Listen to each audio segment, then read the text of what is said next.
saya belum terlalu dengar tentang resikonya, jadi sejauh ini ya masih biasa aja sih. Dengar, cuman belum terlalu familiar ya. Vaksinasi itu kan masukin virus ke dalam tubuh. Apa itu nggak makin berbahaya? Karena kan kalau misalnya kita tidak tervaksin dan imun kita tidak kuat, menghindar dari virus ini seperti apa kan kita juga nggak tahu. Masih sering bingung dengan informasi seputar vaksin? Apalagi dari pertanyaan-pertanyaan tadi, banyak juga nih yang bingung tentang aman tidaknya vaksin. Sampai ada isu yang tidak berkaitan sama sekali. Wajar, karena masih banyak warga yang seringkali menerima informasi tentang vaksin yang sumbernya tidak bisa dipertanggungjawabkan. Akhirnya, infodemik ini menyebabkan keraguan.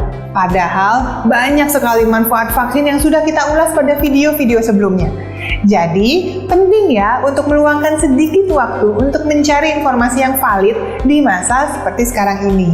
Budaya untuk mengecek sumber berita dan kebenarannya menjadi kunci. Sejak lebih dari 9 bulan pandemi ini berlangsung, sudah ada ribuan hoax tentang COVID-19. Beberapa di antaranya terkait dengan vaksin. Yang pertama, katanya vaksin mengandung bibit penyakit, jadi sama saja dengan membuat badan kita jadi sakit. Wah, anggapan ini salah, karena vaksin itu terbuat dari virus atau bakteri yang sudah dilemahkan, yang fungsinya membuat badan kita jadi kenal, lalu jadi kebal melawan penyakit tersebut.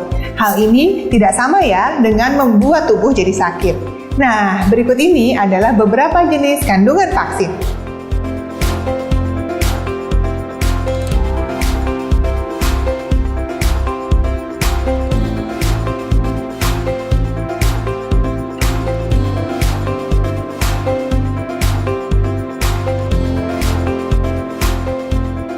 Yang kedua, katanya vaksin mengandung zat-zat yang berbahaya. Wah, vaksin yang sudah diproduksi massal tentu harus memenuhi syarat utama: aman, efektif, stabil, dan efisien. Setiap vaksin yang beredar harus lebih dulu lolos uji dari otoritas yang berwenang. Di Indonesia, ada Badan POM sebagai badan yang berwenang yang akan memastikan bahwa vaksin aman dan tidak mengandung bahan berbahaya.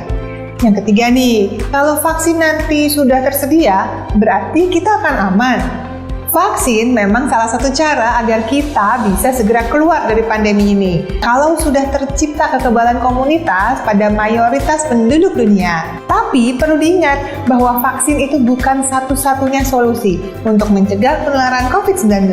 Disiplin dan patuh terhadap protokol kesehatan juga penting dan efektif untuk menurunkan risiko penularan. Jadi ingat, gerakan 3M ditambah lagi dengan vaksinasi tentu akan lebih baik. Masih banyak lagi mitos dan hoax yang beredar di kalangan masyarakat seputar vaksin. Nah, tugas kita adalah untuk memilah-milah mana yang benar dan mana yang bukan. Luangkan waktu lebih untuk membaca atau hubungi kontak hotline resmi dari Satgas COVID-19.